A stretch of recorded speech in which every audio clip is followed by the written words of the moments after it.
Une chiquenaude. Son vilain chapeau blanc sur la nuque, dont le bord dessinait une sphère autour de sa face d'un rouge de fromage de Hollande, Cristoforo Golisch s'arrêta au milieu de la rue, les jambes écartées, un peu arquées sous le poids du corps gigantesque. Il leva les bras et cria « Beniamino !» Aussi grand que lui, mais sec et flageolant, un homme sur la cinquantaine, les yeux curieusement hagards dans une figure morne, venait à sa rencontre en s'appuyant sur une canne terminée par un gros bout de caoutchouc. Il traînait avec peine la jambe gauche. « Beniamino !» répéta Golisch, et cette fois sa voix exprima, à part même la surprise, la peine de retrouver son ami dans cet état, après de si longues années. Les paupières de Beniamino Lenzi battirent à plusieurs reprises. Les yeux restèrent hagards, à ceci près qu'un voile de pleurs y passa, mais sans aucune trace de déformation dans les traits. Sous les moustaches déjà grises, les lèvres légèrement tordues se décollèrent et bataillèrent un moment avec la langue, avant de prononcer quelques mots. « Po... me... né... »« Ah, très bien !» fit Golisch, glacé par l'impression de n'avoir plus devant lui l'homme tel qu'il l'avait connu, Beniamino Lenzi, mais presque un enfant, un pauvre enfant qu'il fallait charitablement tromper. Il se plaça à ses côtés et s'efforça de marcher à son pas. Ah, ce pied qui ne décollait plus de terre et se traînait, comme s'il ne pouvait plus se soustraire à une force qui le tirait par en dessous. Cherchant à dissimuler de son mieux la peine et la consternation étranges qui le saisissaient peu à peu, à la vue à ses côtés de cet homme touché par la mort, presque mort à moitié et si changé, il commença à lui demander où il avait été tout ce temps-là, qu'il avait passé loin de Rome, ce qu'il avait fait, quand il était revenu. Beniamino Lenzi lui répondait en mots tronqués, presque inintelligibles, qui laissèrent Golisch dans le doute que ses questions n'avaient pas été comprises. Seules, les paupières, en battant fréquemment, exprimaient l'effort et la peine, et semblaient vouloir faire perdre au regard cet hébétement froid, tendu. Mais elle n'y parvenait guère. D'une chiquenaude, la mort, en passant, avait fixé le masque de cet homme, et il n'avait plus qu'à attendre, avec ses traits, ses yeux, cet air d'attente mêlé d'effroi, qu'elle repassât, et qu'elle le retoucha un tantinet plus fort, avant de l'immobiliser complètement et à jamais. « C'est charmant !» siffla entre les dents Cristoforo Golisch. Et il lançait de ça de là des coups d'œil furieux aux gens qui se retournaient et s'arrêtaient pour observer, la pitié peinte sur la figure, ce pauvre homme paralysé. Une rage sourde commença à bouillir en lui. À quelle allure leste tous ces gens passaient, le cou leste, les bras lestes, les jambes lestes. Et lui-même, il était maître de tous ses mouvements, lui. Il se sentait si fort. Il serra un poing. Fichtre. Comme il y aurait été de bon cœur, s'il avait pu asséner un coup bien frappé dans le dos de l'un ou de l'autre. Pourquoi? Il l'ignorait. Tous ces gens l'irritaient, les jeunes en particulier, qui se retournaient pour regarder Lenzi. Il tira de sa poche un grand mouchoir en coton bleu foncé pour essuyer la sueur qui coulait sur ses grosses joues en feu. « Beniamino, où vas-tu maintenant ?» Lenzi s'était arrêté, s'appuyant de sa main d'Emne à un réverbère, et l'on aurait dit qu'il le caressait, en le regardant amoureusement. et mâchonnant. Do, te, et 6 pieds.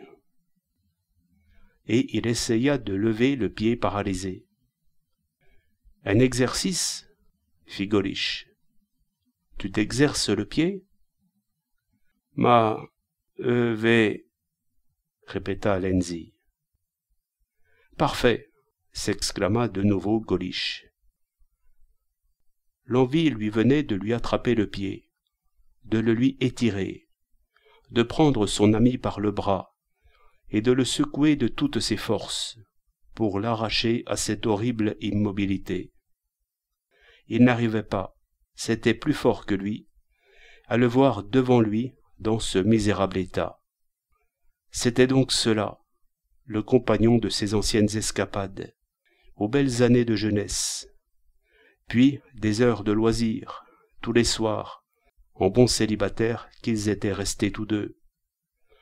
Un beau jour, une voie s'était ouverte à son ami, sur laquelle il s'était engagé, leste lui aussi alors. Leste et plein d'entrain.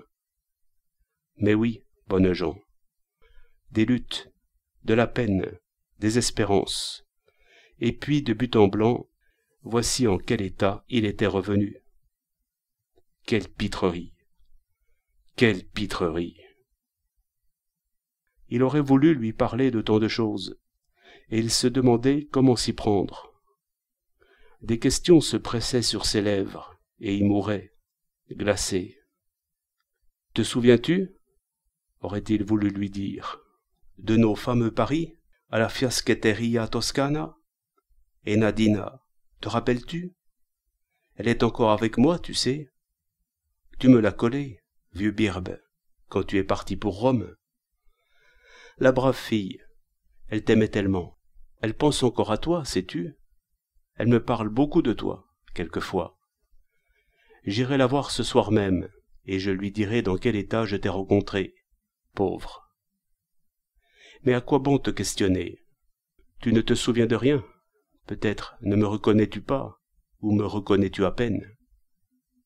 Alors que Golish songeait ainsi, les yeux gonflés de larmes, Beniamino Lenzi continuait à regarder amoureusement le réverbère et tout doucement, de ses doigts, en ôtait la poussière. Ce réverbère marquait l'une des 3 étapes de sa promenade quotidienne. Se traînant le long de la rue, il ne voyait personne, ne pensait à rien, tandis que la vie tourbillonnait autour de lui, agité de tant de passions, pressé par tant de soucis, il tendait de toutes les forces qui lui restaient vers ce réverbère, d'abord, puis, plus loin, vers la vitrine d'un bazar qui marquait la seconde étape. Et là, il s'attardait plus longuement à contempler avec une joie infantile un petit singe en porcelaine suspendu à une balançoire aux cordelettes de soie rouge. La 3e pause était devant la claire-voie d'un petit jardin, au bout de la rue, d'où il se rendait chez son médecin. Dans la cour, entre les vases de fleurs et les lauriers, les orangers et les bambous dans leurs caisses, on avait disposé plusieurs appareils de gymnastique, parmi lesquels quelques perches souples, fixées horizontalement en haut à des pieux trapus et résistants. C'étaient des perches de tourneur, au bout desquelles pendait une corde qui, après avoir donné l'élan à un tour, venait s'enrouler à un levier en bois, fixé par un bout à une planche soutenant une fourchette. Beniamino Lenzi posait le pied paralysé sur ce levier, puis poussait. La perche en haut se détendait, puis se redressait, et la roue du tour, soutenue horizontalement par 2 billots, tournait au moyen de la corde. Tous les jours, une demi-heure de cet exercice. Et au bout de quelques mois, il serait guéri. Cela ne faisait aucun doute. Guéri complètement. Après avoir assisté un petit moment à ce charmant spectacle, Cristoforo Golish sortit à grands pas, hennissant comme un cheval, secouant les bras, furibond. On aurait dit que c'était à lui, et non pas à ce pauvre Lenzi, que l'on avait fait cette bonne blague de la simple chiquenaude, là, au cerveau. Cela le révoltait. Le regard torve, les dents serrées, il parlait à part lui et gesticulait dans la rue comme un fou. « Ah oui, disait-il, un simple petit coup, puis je te quitte. Non, ah non, fichtre, je ne me laisserai pas mettre dans un état pareil. Je te ferai revenir de force, moi. Tu te promènes à côté de moi, et tu t'amuses à voir comment tu m'as arrangé, à me voir traîner la patte, et à m'entendre mâchonner mes mots. Tu me voles la moitié de l'alphabet, et tu ris? Non, mâché. Viens un peu. Je me tire un coup de revolver, aussi vrai que. Cette bonne blague, tu ne me la feras pas. Un coup de revolver. Je me flanque aussi vrai que Dieu est Dieu. Cette bonne blague, tu ne me la feras pas. La soirée entière, puis le lendemain, et pendant plusieurs jours d'affilée, il ne pensa à rien d'autre, ne parla de rien d'autre, chez lui, dans la rue, au café, à la Fiaschetteria Toscana, comme si c'était devenu une idée fixe. Il demandait à tout le monde « Avez-vous vu Beniamino Lenzi ?» Et si quelqu'un lui répondait que non, paralysé, à moitié mort, gaga. Comment ne se tue-t-il pas? Si j'étais médecin, je le tuerais. Ce serait lui rendre service. On lui fait tourner un tour, au contraire. Exactement, un tour. Le médecin lui fait tourner un tour dans la cour. Et lui croit qu'il guérira. Beniamino Lenzi, comprenez-vous? Lui qui s'est battu 3 fois en duel, après avoir fait la campagne de 1866 avec moi, encore gamin. Bon sang de bon sang. Avons-nous jamais ménagé notre peau? La vie n'a de prix que selon ce qu'elle vous donne. Ai-je raison, oui ou non? Je n'y regarderai pas à 2 fois. À la fin, ses amis, à la Fiaschetteria Toscana, n'en pouvaient plus. Je me tuerai, tue-toi une bonne fois, et laisse-nous tranquilles. Cristoforo Golisch s'ébroua, tendit les mains. Non, je dis, si jamais.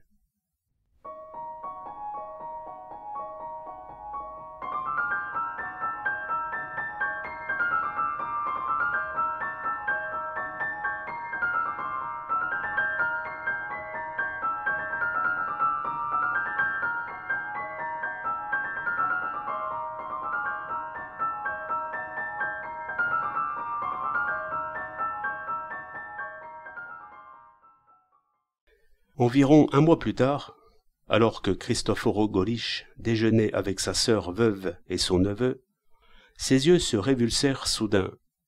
Sa bouche se tordit, comme dans un bâillement manqué. Sa tête tomba sur sa poitrine, et sa figure dans son assiette. Une simple pichenette, légère, à lui aussi. Il perdit sur le champ la parole et tout un côté du corps. Le droit. Cristoforo Golisch était né en Italie, de parents allemands. Il n'avait jamais mis les pieds en Allemagne et parlait le patois romain, comme un Romain de Rome. Depuis pas mal de temps, ses amis avaient italianisé son nom et l'appelaient Golici, et les intimes Golaccia, grosse gueule, en considération de son ventre et de son formidable appétit. Ce n'est qu'avec sa sœur qu'il échangeait de temps à autre quelques mots d'allemand, pour que les autres ne comprennent pas. Eh bien, après avoir recouvré avec peine, quelques heures plus tard, l'usage de la parole, Cristoforo Golisch offrit au médecin un curieux phénomène. Il ne savait plus parler italien, il parlait allemand. Ouvrant des yeux injectés de sang, apeuré, contractant en un demi-sourire de la joue gauche seulement, et entr'ouvrant la bouche du même côté, après avoir essayé plusieurs fois de dénouer une langue embrouillée, il leva la main indemne et balbutia au médecin « Ich wie ein Faustschlag ». Le médecin ne comprit pas, et il fallut que sa sœur, à moitié abrutie par ce malheur soudain, lui servit d'interprète. Il était brusquement devenu allemand, Cristoforo Golisch, c'est-à-dire un autre, puisque, allemand, il ne l'avait vraiment jamais été. Soufflé de son cerveau tout souvenir de l'italien. Mieux encore, de toute son italianité. Le médecin s'ingéniait à donner une explication scientifique du phénomène. Il déclara le mal, hémiplégie, prescrivit un traitement. Mais la sœur de Golisch, épouvantée, l'appela à l'écart et lui rapporta les propos violents exprimés par son frère quelque temps auparavant, après avoir rencontré un de ses amis frappé du même mal. « Docteur, il ne parlait plus de rien d'autre depuis un mois, comme s'il sentait cette condamnation planer sur sa tête. Il va se tuer. Il garde son revolver dans son tiroir de table de nuit. J'ai tellement peur. » Le médecin eut un sourire apitoyé. « N'ayez pas peur, chère madame. Nous allons lui dire qu'il s'agit d'un simple dérangement digestif, et vous verrez que... Pensez-vous, docteur. Je vous certifie qu'il le croira. Du reste, heureusement, le coup n'est pas très grave. J'espère qu'il va reprendre l'usage des membres touchés d'ici quelques jours. Sinon entièrement, du moins de manière à s'en servir petit à petit. Et avec le temps, qui sait. Certes, c'est pour lui un coup de sonnette terrible. Il faudra changer de vie, s'en tenir à un régime des plus stricts, pour retarder autant que faire se peut une nouvelle attaque. La sœur baissa les paupières pour cacher ses larmes. Ne se fiant pas aux assurances du médecin, dès que celui-ci partit, elle envisagea avec son fils et la domestique le moyen d'ôter le revolver du tiroir. La domestique et elle se placeraient au chevet du lit sous prétexte de soulever un peu le matelas. Et pendant cela, attention, je t'en supplie, son fils ouvrirait le tiroir sans bruit et, attention, l'arme. Ce qui fut fait. Et la sœur se félicita grandement de cette précaution, car la facilité avec laquelle, peu de temps après, son frère accepta l'explication de son mal, suggérée par le médecin, ne lui sembla pas naturelle. « Ja, es ist doch... » Depuis plusieurs jours, il se sentait l'estomac embarrassé. « Unverdaulichkeit. Ja. » Est-il possible, pensait sa sœur, qu'il ne s'aperçoive pas qu'il est à moitié paralysé? Est-il possible qu'étant alerté par le cas récent de Lenzi, il croit qu'une simple indigestion puisse avoir un tel effet?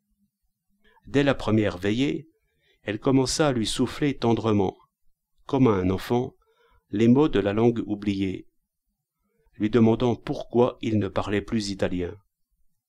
Il la regarda d'un air hébété. Il ne s'était même pas aperçu qu'il parlait allemand.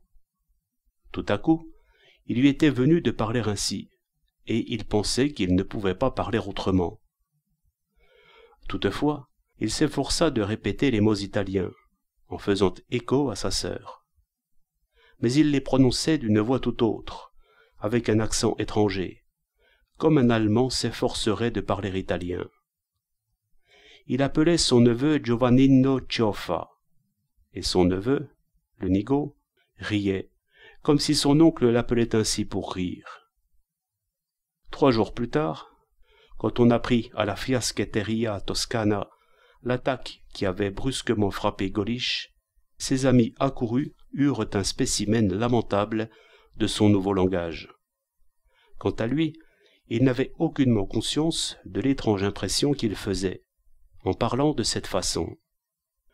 On aurait dit un naufragé qui s'échinait désespérément à se tenir à fleur d'eau, après s'être enfoncé, avoir été submergé pendant un instant éternel dans une vie obscure, ignoré de lui, de son espèce. Et de ce plongeon, il était ressorti autrement, redevenu enfant, à 48 ans, et étranger. Et tout à fait satisfait, par surcroît. Oui, car ce jour-là, précisément, il avait commencé à pouvoir remuer, à peine, le bras et la main. La jambe, pas encore, mais il sentait que peut-être, le lendemain, en faisant un effort, il réussirait à remuer la jambe aussi. Il essayait même en ce moment. Il essayait. Non, hein. Ses amis n'apercevaient-ils pas encore un petit mouvement? 2, 1. 2, 1. Mais oui, demain, bien sûr. Bien que le spectacle de Gaulish ne donnât plus lieu à aucune crainte, les amis, avant de s'en aller, jugèrent prudent de recommander à sa sœur de le surveiller.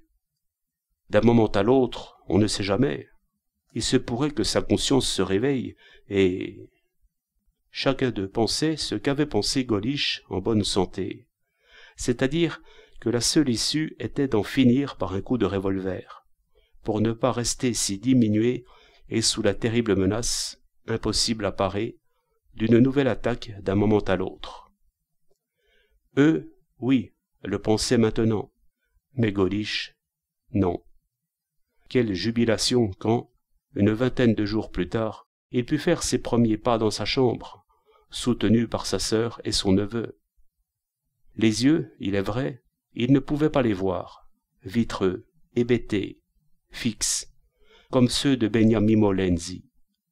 Quant à sa jambe, fichtre, il pouvait bien s'apercevoir qu'il avait du mal à la traîner. Pourtant, quelle jubilation! Il se sentait revenu à la vie. Il avait tous les étonnements d'un enfant, et les larmes faciles comme les enfants, pour un rien.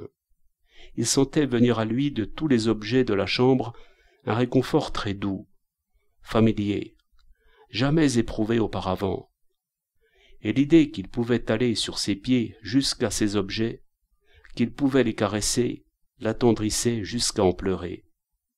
De la porte, il regardait les objets des autres pièces, et l'envie le dévorait d'aller caresser ceux-là aussi. Allons, doucement, tout doucement, soutenu d'un côté et d'autre. Puis il tint à se passer du bras de son neveu, et fit le tour de la chambre en s'appuyant uniquement sur sa sœur et sur sa canne, et finalement il se décida à faire preuve de ses forces. « Oh, oh, regardez, regardez !» Et vraiment, la canne en l'air, il fit 2 ou 3 pas. Mais on dut accourir avec une chaise pour le faire asseoir. Toute la graisse avait comme coulé de son dos, et il paraissait l'ombre de lui-même. Cependant, pas le moindre doute qu'il ne s'agissait que d'un simple dérangement digestif. Et à table, de nouveau avec sa sœur et son neveu, condamné à boire du lait au lieu de vin, il répétait pour la 1000e fois qu'il avait eu rudement peur. Rudement peu.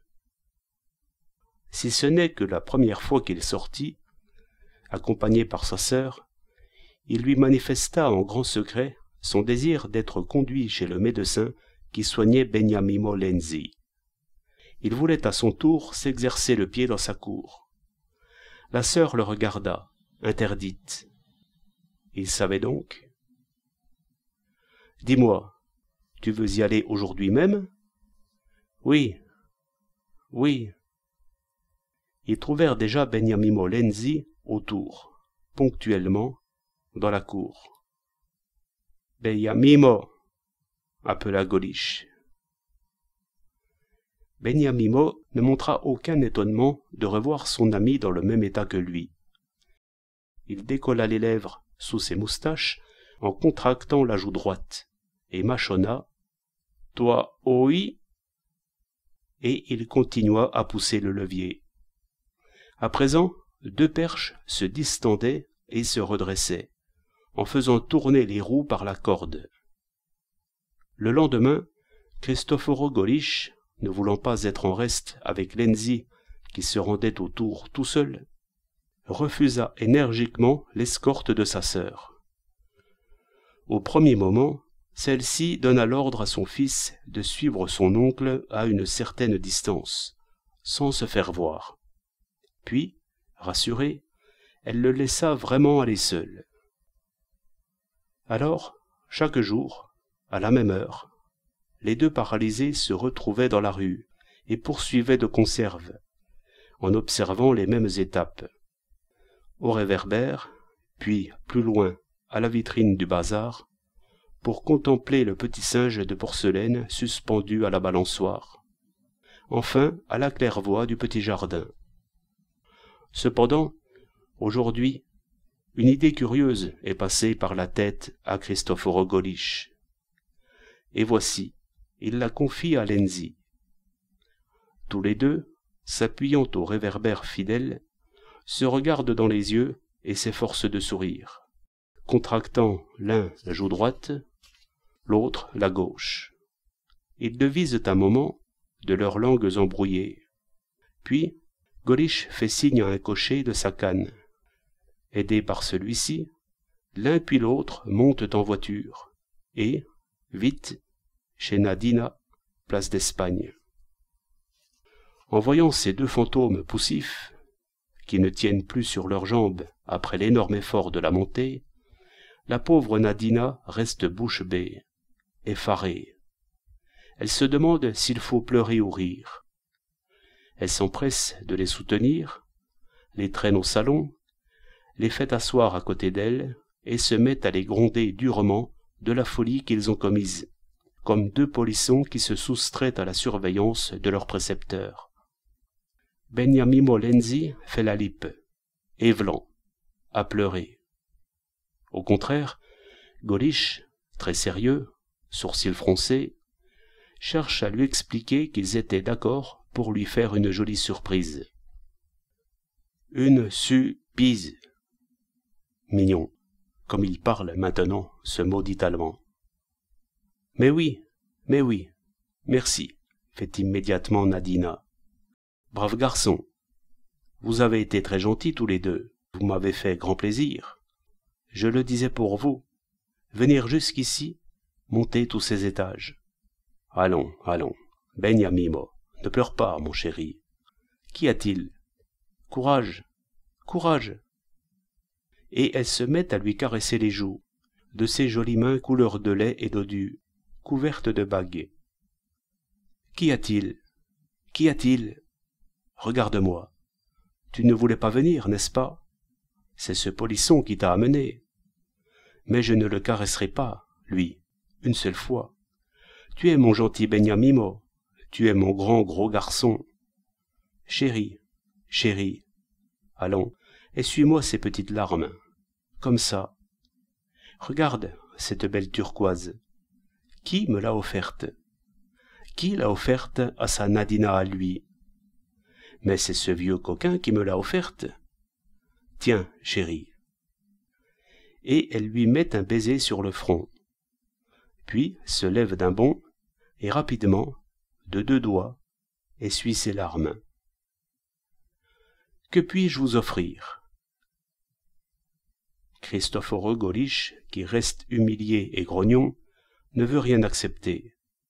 Beniamino Lenzi accepte un biscuit et le mange, la bouche sur la main de Nadina, qui tient le biscuit entre ses doigts, et fait semblant de ne pas vouloir le lui donner, tout en éclatant en petits rires brefs.